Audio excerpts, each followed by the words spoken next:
अल्लाह वो सर्वोच्च सत्ता है, वो एक और अद्वितीय है, उसके सिवा कोई माबूद नहीं। वो तमाम जहानों का रब है, आसमानों और जमीन का खालिक है। उसकी कोई शुरुआत नहीं और न कोई अंत।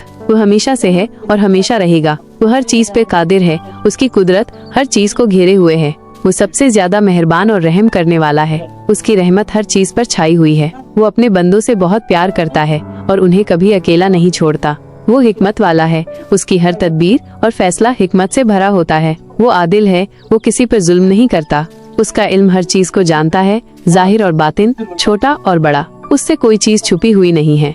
उसकी जात पाक है, वो हर ऐब और कमी से पाक है। उसकी शान बहुत बुलंद है। हम उसकी हम्द और सना करते हैं, उसकी बड़ाई बयान करते हैं। वो तमाम तारीफों के लायक है। संक्षेप में, अल्लाह एक है, अद्वितीय है, तमाम जहानों का रब है। वो हमेशा से है और हमेशा रहेगा। वो सर्वशक्तिमान, दयालु, न्याय प्रिय और ज्ञानी है। उसकी शान बहुत बुलंद है और वो तमाम तारीफों के लायक है।